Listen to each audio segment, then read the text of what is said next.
Hello बच्चों, कैसे हो आप? अच्छा बच्चों, हम आज जो है ना 8 क्लास का जो एक्सरसाइज नंबर 1.1 है ना, इसकी बात करेंगे और इसको सोल्यूशन निकालेंगे कि पूरी की पूरी एक्सरसाइज को कैसे निकाल सकते हैं। अच्छा, पीछे रिव्यू एक्सरसाइज आपने देखी होगी जिसमें मैंने एक्सप्लेन किया था कि रियल नंबर क्या होते हैं, नंबर्स और ऑपरेशन सिस्टम या और नंबर और ऑपरेशन में मैंने जो वीडियो डाली थी उसमें आपको मैंने डिटेल में बताया था कि रियल नंबर क्या होते हैं, रैशनल नंबर क्या होते हैं, इरेशनल नंबर क्या होते हैं। अच्छा, यहाँ पे एक्सरसाइज 1.1 के अंदर ये क्वेश्चन नंबर 1 जो आपका उसमें आइडेंटिफाई कह रहा है कि identify which of the following are which are recurring decimal fractions. ठीक है, which are the which of the following are इधर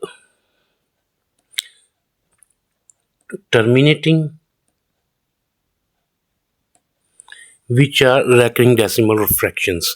इनमें से फाइंड आउट करने हैं जो नीचे क्वेश्चन उसने दिए हुए हैं 1.1 के क्वेश्चन नंबर 1 में, कि इनमें से कौन से ऐसे हैं जो टर्मिनेटिंग है और कौन से ऐसे हैं जो रैकरिंग डेसिमल हैं।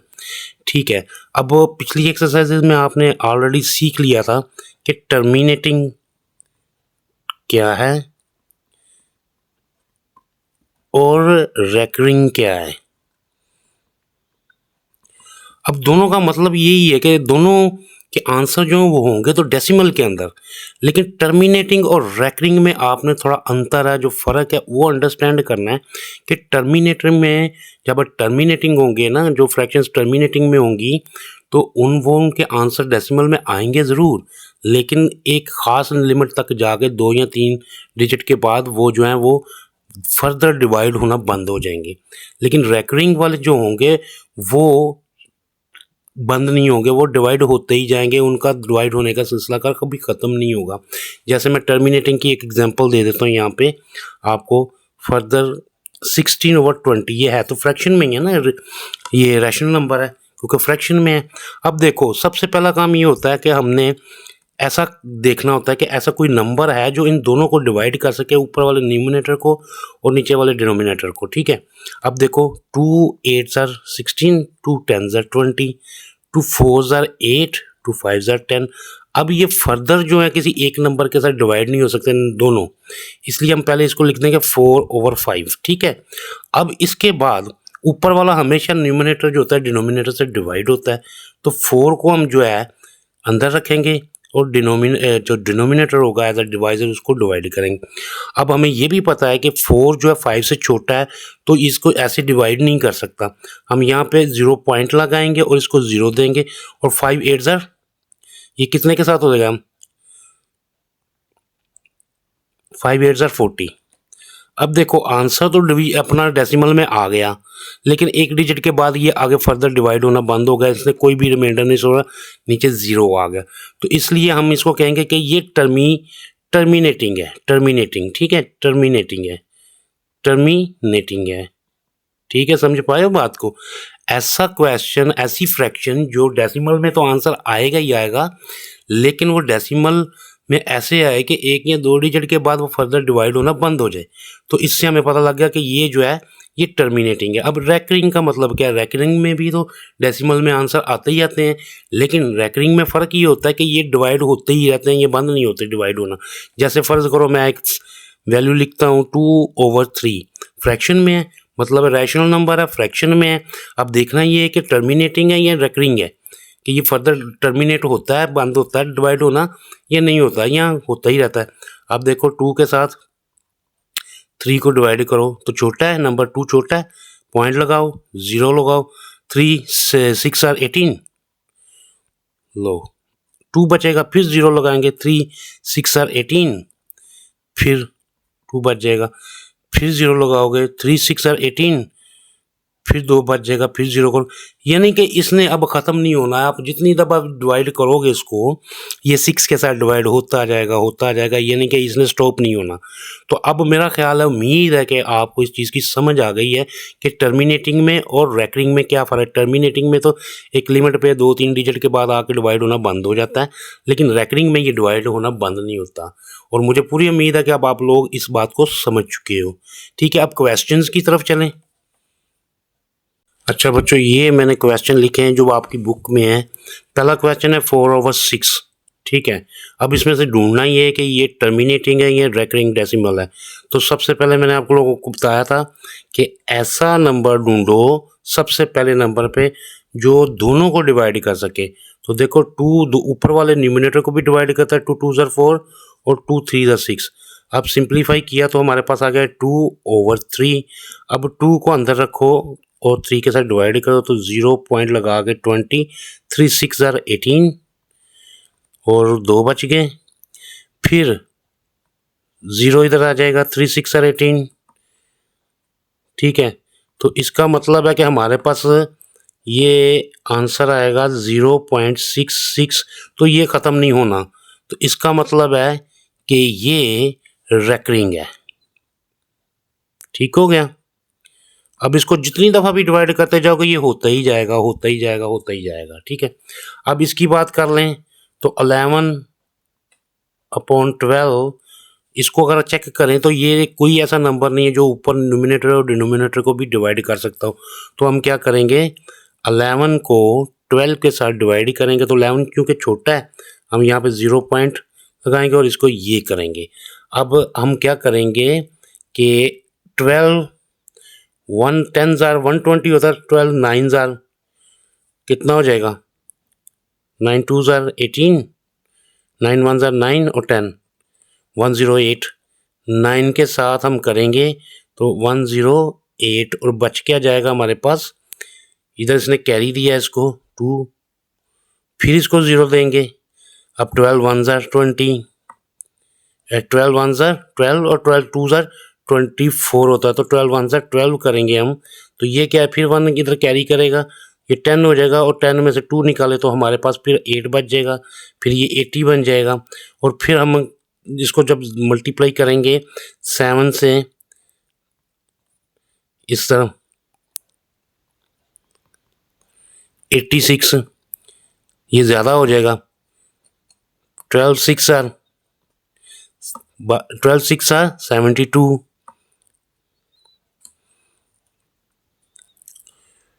और ये 1 कैरी करेगा तो हमारे पास क्या आएगा 10, ठीक है। और ये 10 में से 2 निकलेगा तो 8, फिर 20 आ जाएगा। तो अब ये आगे फर्दर डिवाइड होता ही जाना है, होता ही जाना है, होता ही जाना है, इसमें रुकना नहीं है। इसका आंसर आ जाएगा 0.916 और आगे भी आएगा काफ़ी, ज़रा आप कैलकुलेट करके देख लेना डिवीजन, तो ये आगे बढ़ता ही जाएगा। तो ये भी आपका रैकरिंग में ही आएगा, ये टर्मिनेटर नहीं हो रहा। तो अब इसके बाद हम देखेंगे क्वेश्चन नंबर 3, 1/3। तो 1/3 को जब हम डिवाइड करेंगे तो क्या है, पहले ही ऑलरेडी वो 3 है। तो अब 1 को 3 के साथ डिवाइड करके देख लो बेटा, तो हमारे पास 0 लगाएंगे, 1 लगाएंगे, 0 हो जाएगा 10, 3 3 ज़ार 9, 1 बच जाएगा, फिर 0 करोगे 3 3 ज़ार 9। तो ये भी टर्मिनेटिंग नहीं होगा, ये भी रेकरिंग करता ही जाएगा, 3 3 3 3 आता ही जाएगा हर दफ़ा। तो ये आपका 0.33 आंसर होगा। और ऑनवर्ड इसके आगे छोटे छोटे डॉट डाल दिए जाते हैं ताकि आपको पता लग जाए कि ये ख़त्म होने वाली बात नहीं है, ये ख़त्म नहीं होना है इसने। तो क्या होगा, ये रैकरिंग ही होगा, इससे ख़त्म नहीं होना, ठीक है। अब उसके बाद ये वाला क्वेश्चन है 2/5। अब 2/5 भी जो होता है ये अब फर्दर किसी एक नंबर के साथ डिवाइड नहीं हो सकता।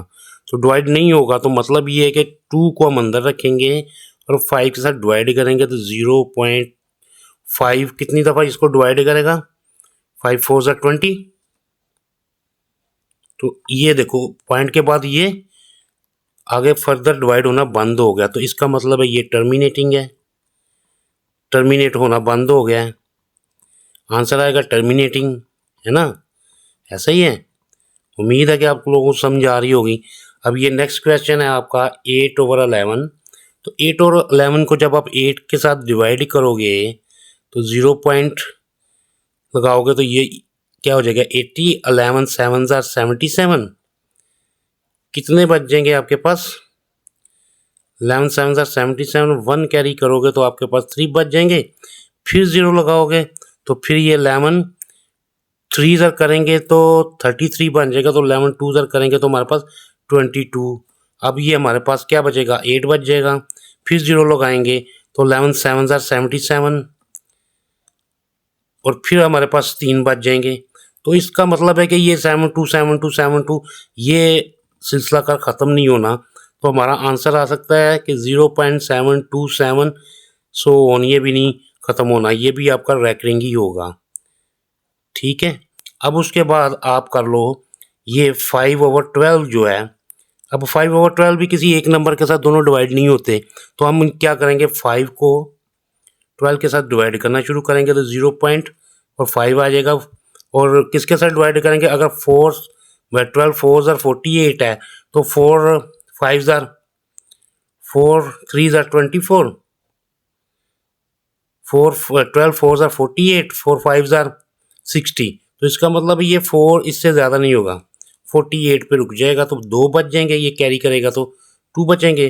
तो ये फिर 20 बन जाएगा, 0 लगाएंगे तो 12 1 ज़ार 12, 12 2 ज़ार करेंगे तो 24 हो जाएगा। 12 1 ज़ार 12, फिर 8 बच जाएगा, फिर 0 करेंगे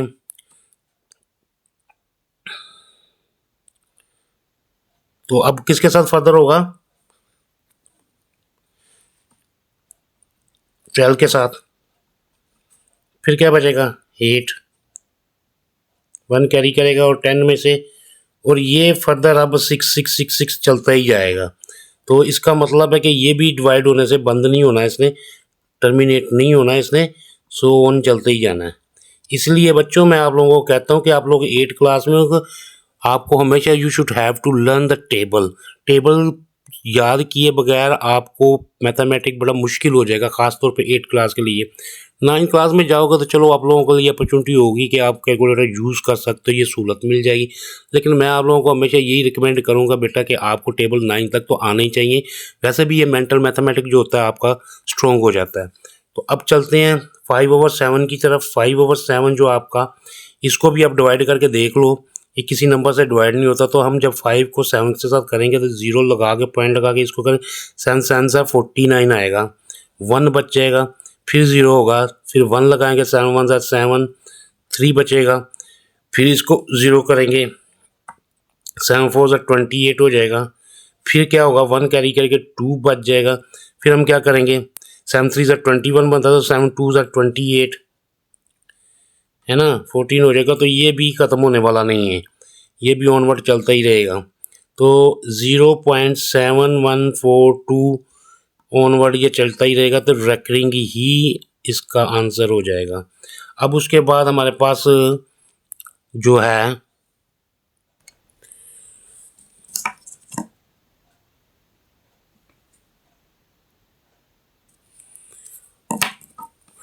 अब देखो, अब इसकी बात करेंगे हम तो 6/10 है, 6/10।